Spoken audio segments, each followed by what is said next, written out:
네, 어제에 이어서 우리가 성만찬 말씀을 우리 함께 같이 보고 있습니다. 고린도 교인들은 그 캐묵은 그 감정들로 서로가 이제 분쟁을 일삼고 세상의 그 법정의 고소 고발을 일삼을 정도로 그 분열이 위험 수준에 도달하였음을 우리가 함께 살펴봤습니다. 교인들 사이에 이런 분쟁은 예배가 예배되지 못하게 하였고 거룩한 성찬식 또한 변질시켜 버렸습니다. 예배는 드리지만 예배 자리에는 있기는 하지만은 그것은 진정 예배가 아니었고 질서가 없었고 심지어 이 성만찬 때 이 나누는 이 음식 문제로 갈등은 더 아주 그냥 심하게 골마버렸습니다. 교회에서 오히려 이 자신의 이 성정을 회개를 하고 말씀과 기도로 영성을 회복을 해야 되는데 이들은 오히려 교회에 와서 더 죄를 짓고 있다라는 것이죠. 죄를 씻어내야 되는데 오히려 죄를 더 얻어 가더라. 목욕탕에 가서 때를 벗겨야 되는데 오히려 목욕탕에 가가지고 그 더러운 물을 또 몸에 입히고 나온다고 생각을 한번 해보십시오. 말도 안 되는 일이죠. 그러니까 이처럼 이들은 그 예배 성찬식을 또한 이 자신들의 죄악된 감정이 쏟아 부어지는 분출구로 이렇게 사용이 되게 되었다. 그러니까 당시의 성만찬은 이 만찬이었기 때문에 육신의 이 배를 채울 뿐만이 아니라 서로가 그리스도 안에서 형제 자매됨을 기념을 하면서 이 영적으로 기념을 하면서 이 복음을 함께 같이 되새기는 시간이다 라고 했습니다.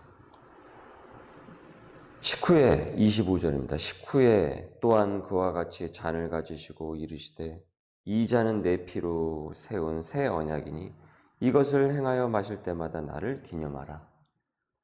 26절 너희가 이 떡을 먹으며 이 잔을 마실 때마다 주의 죽으심을 그가 오실 때까지 전하는 것이다.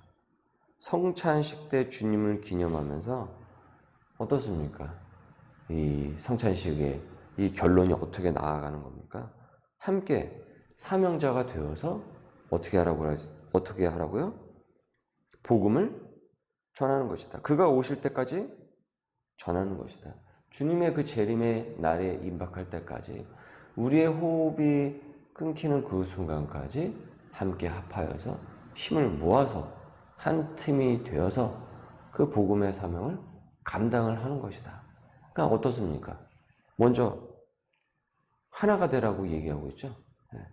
공동체가 되라는 얘기 아닙니까? 그래서 다 불러 모아가지고 제자들 다 불러 모아서 예수님께서 이 주님의 그 만찬을 함께 같이 그 시간에 나눴던 것 아닙니까? 그러니까 먼저 하나가 되어야 되는 거예요. 복음을 전하기 위해서는 하나가 먼저 돼야 돼요. 하나가 되지 못하면 복음을 전할 수가 없는 것입니다. 그런데 그렇게 지키지를 않아서 이들은 오히려 나눠주고 있잖아요. 성만찬 때 하나가 되지 못하고 오히려 더 어떻습니까? 서로 더 분열되고 있어요. 더 나눠주고 있고 또 치사하게 또 먹는 것 같고 또 서로가 또 상처를 주는 이런 참 그 일들이 일어났으니 그래서 27절을 보십시오. 그러면 누구든지 주의 떡이나 잔을 합당하지 않게 먹고 마시는 자는 주의 몸과 피에 대하여 어떻게 한다고요? 죄를 짓는 것이다. 사람이 자기를 살피고 그래서 자기를 먼저 살피고 그 후에야 이 떡을 먹고 이 잔을 마실지니 떡과 잔을 마시는 그 행위 자체가 중요한 것이 아니라 그것을 통해서 서로가 하나가 되고 함께 지어져 가는 것, 주의 백성으로 부름을 받았다라는 것, 이것이 중요한 것이다. 그런데 이들은 떡을 먹고 잔을 마시는 거기에만 충실한 거예요. 하나는 되지를 못하고.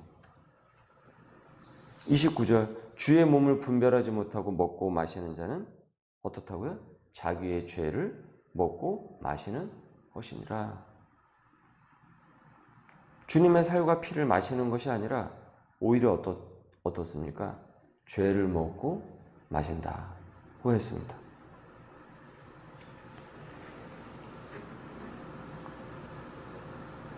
기가 찰 오르시죠? 주님의 살과 피를 마시는 그 현장에서 참 죄를 먹고 마시고 있으니. 본문에서 성찬의 자리에 먼저 도착한 이 부자들이 이 형편이 어려운 자들의 몫을 남기지 않고 먼저 먹어버려서 그들을 배고프게 한 일을 지금 가리키고 있단 말이죠. 당시에 지금 이 상황에서는 형제 자매 사랑은 없고 이기심과 미움, 치사함만 있었다. 같은 교인을 무시하고 업신여기면서 아니 뭐 그렇게 잘난 것도 없으면서 뭔가 자기들은 또 대단히 후월한 것이냐? 한쪽에서는 또 그렇게 굴었다라는 것입니다. 이렇게 무시하고 저기보다는 우리가 더 낫잖아. 이쪽에서는 또 저기보다는 우리가 더 낫잖아. 뭐 이렇게 교회 안에서 이것이 바로 죄다. 너희들은 지금 죄를 먹고 마시는 것이다. 주님의 살과 피를 먹고 마시는 것이 아니다. 고린도 교인들이 주님의 떡과 잔에 참여하기 전에 여러분 무엇을 살펴야 했던 것입니까? 공동체 정신을 먼저 살펴야 했던 것입니다.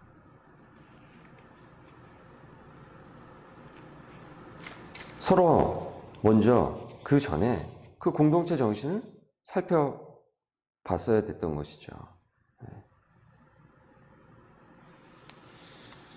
근데 오히려 그냥 4분 5열 그냥 나눠져 버려져가지고 이렇게 하고 있었던 겁니다.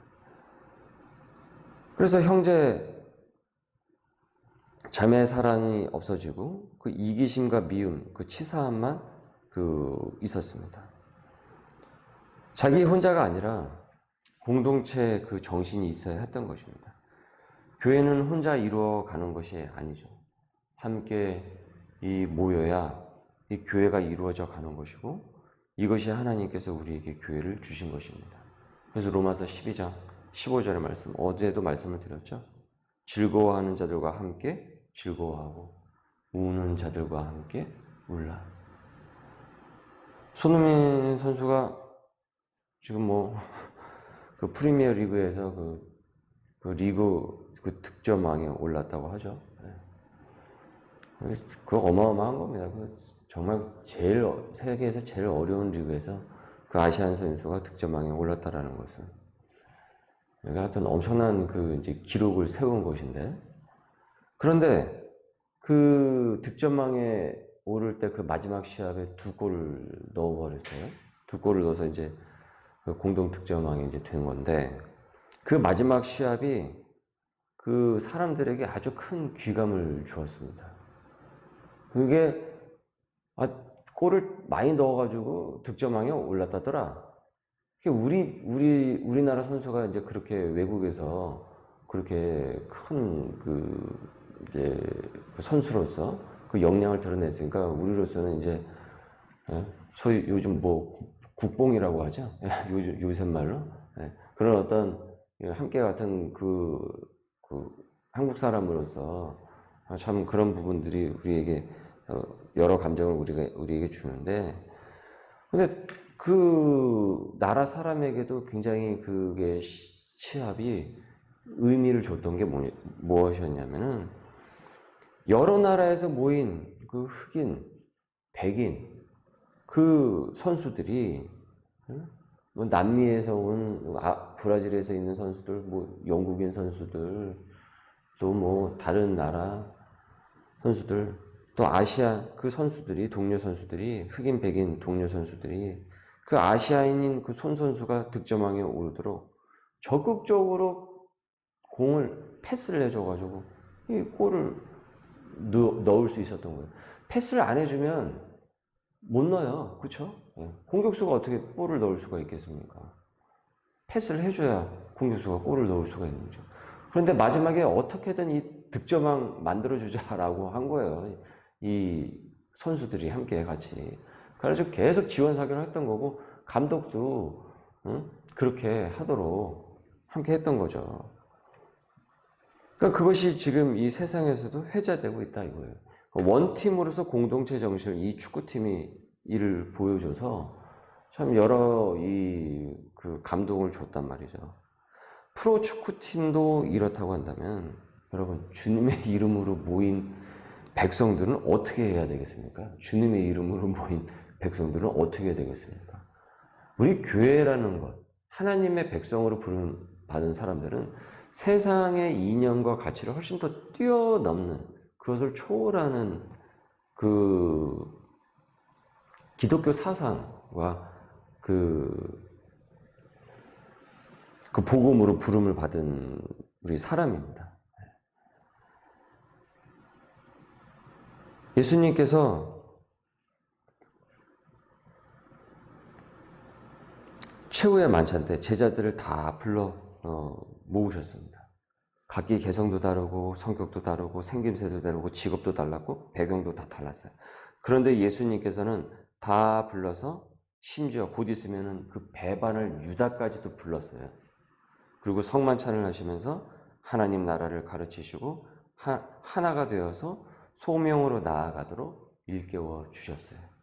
여러분, 교회가 서로 자란 배경도 다 다르고요. 경제적 수준, 학력의 차이, 생김새, 나이, 성별, 좋아하는 그 기호가 다 다르지만은 주 안에 있기 때문에 한 팀이 되는 것입니다.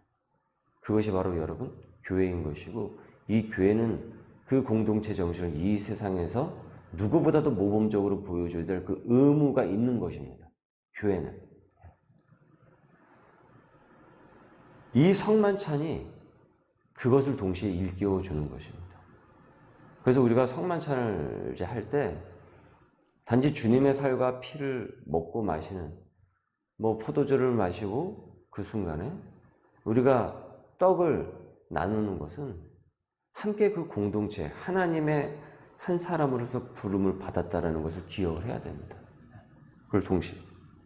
이 성만찬이 바로 그런 점이었는데, 고린도 교회들은 그 성만찬을 그저 먹고 마시는, 도시락이나 까먹는, 그것도 같이 까먹으면 또 모르지만 끼리끼리 모여서 같은 교인들을 또 무시하면서 보냈으니 죄를 먹고 마시는 것이라고 이 질책을 들어야 했던 것이죠. 그래서 무엇이라고 해결점을 주고 있습니까? 기다리라, 기다리라. 그런즉 내 형제들아, 먹으러 모일 때 서로 기다리라, 기다리라. 이 기다림이 무엇이에요? 함께 그 성만찬을 하기 위해서 기다림이 무엇입니까? 한 팀, 이 공동체 정신이었던 거예요. 하나님의 사람으로 함께 부름을 받았던. 여기서 바로 이 성만찬의 참 의미가 되새겨지고 공동체 회복이 시작이 되는 것이기 때문에 그렇습니다. 그 시작이 잘못되었기 때문에 지금 여기서 떡과 잔을 나누기 전에 그거부터 하라 라고 했던 것이죠. 기다리는 것부터 하라라는 것 했던 것입니다. 말씀을 적용합니다. 오늘 본문의 성만찬 말씀을 통해서 지금 우리 교회에게 또 주시는 메시지는 무엇이겠습니까? 나는 그 성만찬의 의미를 깨닫고 기다리는 사람입니까? 아니면 나 홀로 신앙입니까? 공동체란 무엇입니까? 왜 교회를 나에게 허락을 하셨습니까? 여러분, 우리는 홀로 설 수가 없습니다. 하나님께서 교회를 통해서 서로를 지켜주고 서로를 섬기고 세워주라고 하셨습니다. 원팀이 되라고 명령하셨습니다. 이건 여러분 명령입니다. 명령. 이 명령의 교회는 순종할 수 있어야 됩니다. 원팀은 오직 주 안에서 28절의 말씀에 나오듯 자신을 되돌아볼 때, 하나님 앞에서 자기 스스로를 되돌아볼 때, 하나님께서 왜 내게 교회 공동체를 허락을 하셨는가? 왜 하나님께서 나를 우리로 부르셨는가? 나로만 부르지 않으시고 우리로 부르셨는가? 이를 우리가 되돌아볼 때 언제나 내가 하나님 앞에 서 있는 사람이라는 이 사실을 직시하게 될 때 우리는 이를 원팀으로서 한 공동체로서 적극적으로 실행을 할 수가 있습니다. 오늘도 여러분 주님의 몸된 교회를 우리에게 나에게 허락하심에 감사를 하고 함께 지어져가는 우리 소명의 식구들 되어서 한 팀이 되어서 또 복음의 사람으로서 오늘도 또 앞으로도 능히 주님께 기쁨을 영광을 올려드리고 우리도 그 영광을 입을 수 있는 귀한 우리 소명인들이 될 수 있기를 주님의 이름으로 소망합니다. 기도하겠습니다. 주님, 이 새벽에 이 본문 말씀을 통해서 공동체는 어떠해야 하는지 깨닫게 하심에 감사를 드립니다. 나 홀로 외로이 설 수 없기에 우리에게 교회를 허락하시고 함께 지어져 가도록 부르셨습니다. 서로를 섬기고 서로 세워져 가는, 그래서 합하여 선한 교회 공동체를 이루어 가서 주님의 복된 복음을 전해 나갈 수 있는 귀한 교회가 될 수 있도록 주님 인도하여 주시옵소서. 감사하며 예수님의 이름으로 기도드립니다. 아멘.